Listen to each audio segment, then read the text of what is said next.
Morning students, चलिए बेटा start करते हैं parallel combination of sales.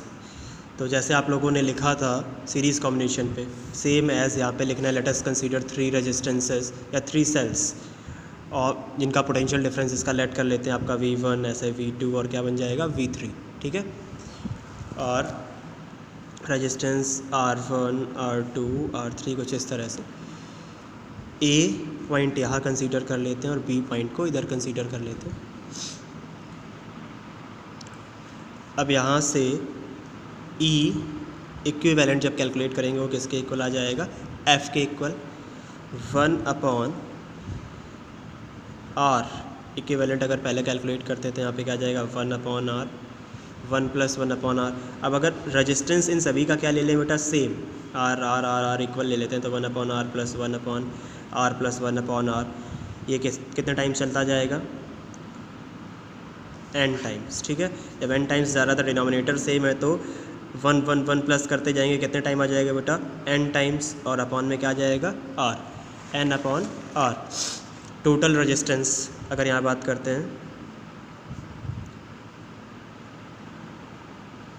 Total resistance की, ये सिर्फ रेजिस्टेंस कौन सा था, जो रेजिस्टेंस पैरेलल कॉम्बिनेशन पे ऐड थे उनका। अगर टोटल रेजिस्टेंस की बात करेंगे तो ये आपका एक एक्सटर्नल रेजिस्टेंस कैपिटल R था, कैपिटल R में प्लस कर देंगे स्मॉल r, यानी जो इनका रेजिस्टेंस आया था, ये जो पैरेलल कॉम्बिनेशन में रेजिस्टेंसेस कनेक्टेड थे, तो 1/R।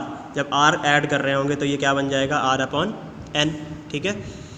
सिर्फ अगर यहाँ से बेटा सिंपल सा आपने कैलकुलेट कर रखा था 1/R, आपका कितना आया था n/R, ठीक है। और जैसे ही सिर्फ आप R इक्विवेलेंट, ये है यहाँ पे R इक्विवेलेंट कैलकुलेट कर रहे होंगे तो R/ क्या आ जाएगा आपका n, इस R के प्लेस पे यहाँ R/n ही पुट कराना है, तो यहाँ क्या आ जाएगा R + R/n, ठीक है। ये आपका क्या आने लगेगा नेट रेजिस्टेंस।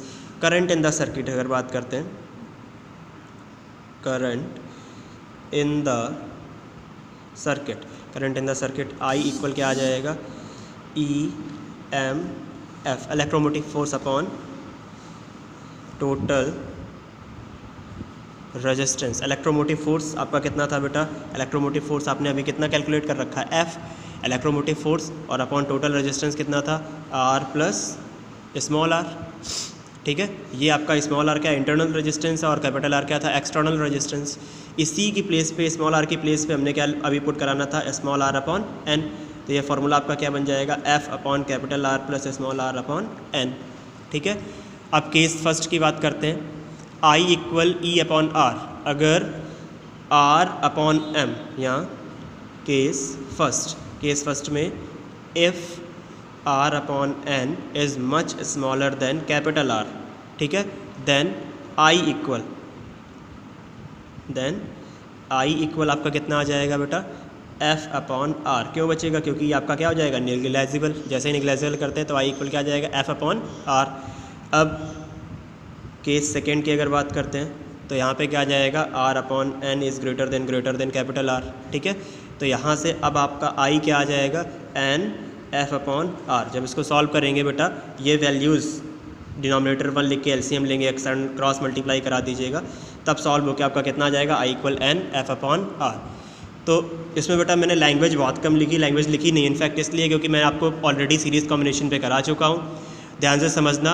वहाँ पे सिर्फ वही लिखना है let us consider 3 cells whose potential difference V1 V2 V3 and resistance R1 R2 and R3, internal resistance R1 R2 and R3 are connected in parallel combination and one external resistance of capital R is connected in the series.